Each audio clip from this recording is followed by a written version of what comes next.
Koyen na mi. Simona Arnatsiaq miata karama no na vumiutavunga. Amma kovia supunganta nama. Inu katigasi.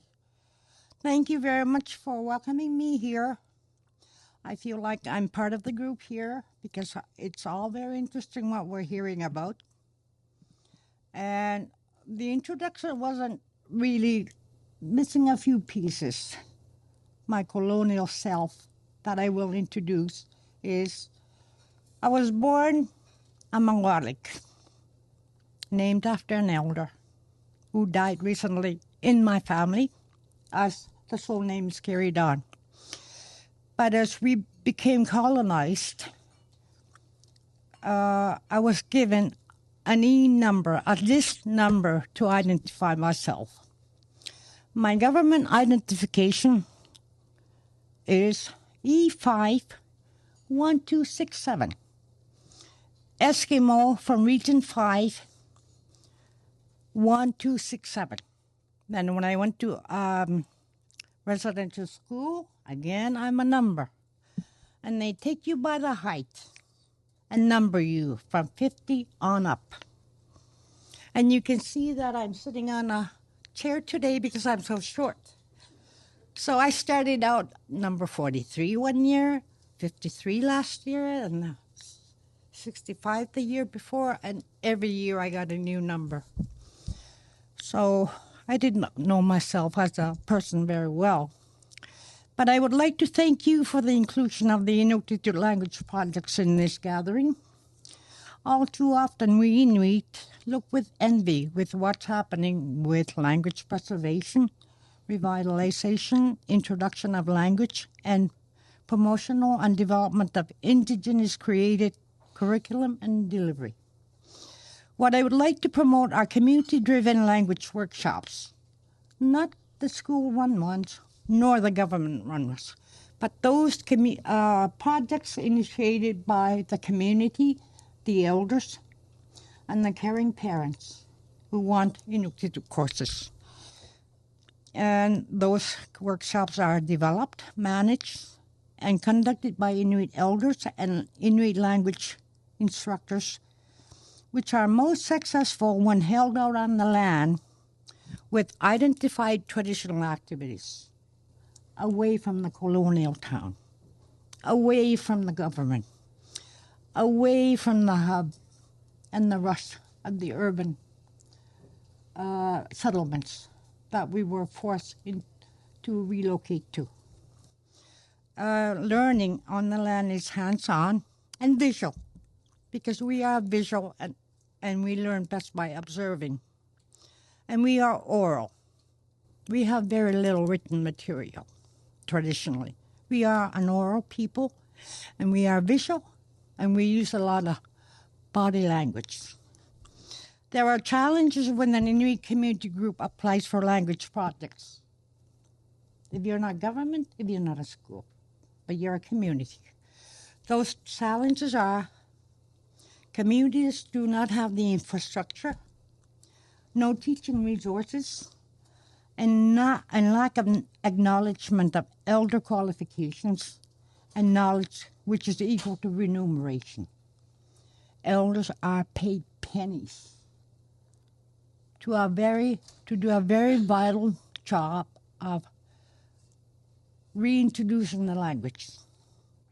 Elders are underpaid for their knowledge, for their wisdom and their experience. As an interpreter, I am often paid more as an interpreter than the elders, and that's not fair. Why would I want to be a language teacher? As a businesswoman, if I can make more in a day. The positives of community taking control and running their own language projects is very rewarding and homegrown, as the community knows what's best and what their language needs are. And due to lack of Inuktitut language development, it is great when the community initiates their own courses. All too often we hear people say they're lazy. They don't know how to do anything. They don't want to do anything. Bullshit. We also talk about land programs, which are the most successful. With my limited experience with healing or language workshop on the land programming, I was one of the 3 facilitators that took 8 elderly, recently widowed women during the summer out camping for a week. We took them back to their traditional campgrounds. It was more focused on self-care, identity as widows and Inuit, and discussion of their everyday concerns and worries. We hunted with one lone male guide, who was also the polar bear monitor. He didn't get very much sleep because he had to watch for the polar bears at night and hunt with us in the daytime. So we vowed we would hire another man next time and have him as a polar bear monitor. Everyday concerns of the elderly women were discussed. Food issues, which are now that they were widows without a hunter and dependent on income support, which is nothing. They had a lot of worries about food insecurity as widows because they were responsible to look after their grandchildren most of the time, free of charge and without support. They were also bullied financially come old age pension day, and they were lonely, and they had been given the burden of caring for grandchildren without support, and sewing was the only economic benefit that they could count on as a cottage industry. What we did not count on when we planned on this land program was getting away from the settlement. They were very happy to get a respite break from the colonized community. That was what they looked forward to the most. Away from the distraction of everyday urban living under the rules of other people and technology that stops families from communicating. And they were also camping on their traditional lands away from the settlement and felt free. You know the feeling, you're free. Nobody's scrutinizing your move. We hunted seal, clam digging, gathering berries, and sewing. Going back home to the land meant rekindling good and bad memories. Stories, group activities, and life value lessons every night at the end of the day took place. Our language is not just oral. We have nonverbal communication, which is still very much alive, especially when out hunting. And Gordon and I do have a traditional nonverbal language. I asked him, Nanipa, where is it? And he goes, how do you do it again? I don't do that. You did that to me. You went like that. And he said, we went like that. And I said, nobody else understood. He said, it's that way. And I said, okay. What? That comes back, especially if you're stalking an animal and you have partners out on the land. Hand signals, body language. That also comes back, which is also very rewarding.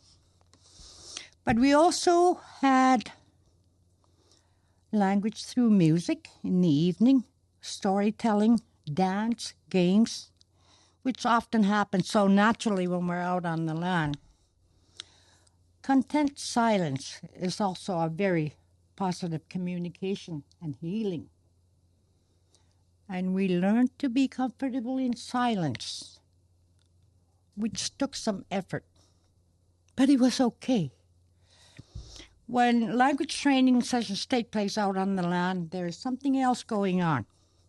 Through building trust, teamwork, some begin to disclose their pain. Healing sessions begin to happen, which often focus on resident school abuse, trauma and treatment because of colonial policies that they had suffered under, like the doctrine slaughter, when they forced the Inuit families to abandon their traditional lands and move into government colonized communities. They shot the dogs, burnt the houses, and brought them to a government town that they were going to create. They were forced. This is a real forced relocation that we talk about with the Inuit, in the Inuit communities, and apprehension of their children to the residential school and by social services later on. Common knowledge of trauma like this under colonial rule made it a shared healing session oftentimes, and often the question of identity. Who am I? Who am I?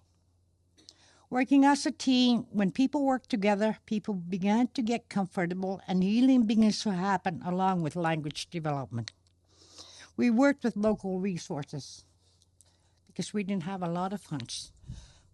We worked with land, marine, and we worked with the land, the water, marine, and land wildlife. Vegetation, and we were taught safety survival like gun safety, operating a stove for warmth and cooking, and we used what we hunted and gathered as a teaching tool. Naming parts of the animal, learning how to butcher and prepare, naming parts of the animal, and the uses of the plant life. We have the resources in our own lands. The best Inuktitut language instructors are the elders who have the lived-in experience, and they have the knowledge of the language, and we need to be more respectful to and of them with better pay. They are not simply appreciated, and they need respect. We want to make sure that they have resources and assistance of support, bilingual younger people who mentor under the elder. The elders will soon be gone. Somebody has to replace them. Unlike recognized learning institutions at the community, when community members apply for funding, we have to be aware that we have absolutely no resources, nothing. Unlike the established schools, funding approval should include infrastructure, rental, or purchase of camping equipment, camping supplies, rations, remuneration for labor guide hunters, cooks, facilitators, and if there are children, we hired a summer student to care for them. Funding is a problem. Multi-year funding doesn't happen yet. It may have been tried a couple times now, whether it's 3 years or 5 years, and we say 5 years is a good try. Multi-year funding is the only way we can create long-term training that is going to have success, and funding levels should be equal to the other two official language funding allocations, French and English. Remember, Indigenous languages are now officially recognized. Then let's treat them like one. I talked about language issues. With mental illness becoming a common illness in our lives, I have struggled as an interpreter with mental health, psychological terminology in Inuktitut. I know the words existed like in the old days, and an elder gave me all the words, but I lost the word list over the years. Words like resilient, psychosis, dementia, and etc. existed, but we no longer know those. I'm sure the general medical interpreters also struggle with naming illnesses in Inuktitut. And this also applies in the field of technology, like the computer, the brain-like apparatus. We could have done better. Workplace and so on. It happens in the workplace too. During the earlier days of Indigenous interpreter translators, we held terminology workshops to create words for new emerging issues and trends, and that was very helpful. We have requested that terminology workshops continue as we struggle with the issues that we do not have an Inuktitut name or word, and that was a problem with all 11 Indigenous languages. during the national political debate, which were televised on national CBC, as well as the Pope's visit this summer when we had all 11 indigenous languages involved in simultaneous translation. We did not have the words for conservatives, NDP, liberal, or Black Quebec. None of them exist in our language. We played with a few, but it was a lot of fun. Conservatives? I don't know. Transmitting and translating language from one language to another is challenging at times. It has more to do with the topic. How relevant is it to my community? Or oftentimes, policies or programs that are created without Indigenous input often are patronizing to the Indigenous community, and all too often, grassroots communities are not involved. Often, it is a Band-Aid fix. Somebody's crying out there and screaming, we'll give them a little bit of money to shut them up. And that's the way it works right now. Long-term strategic planning needs to happen if we truly plan to reclaim, revitalize, strengthen, and maintain the languages, which also means updating the word list to get caught up with today's world and technology and events. I cannot stress enough how we must make use of the elders before they are gone. They have the words, the knowledge, and value system attached to life and language, which is our identity.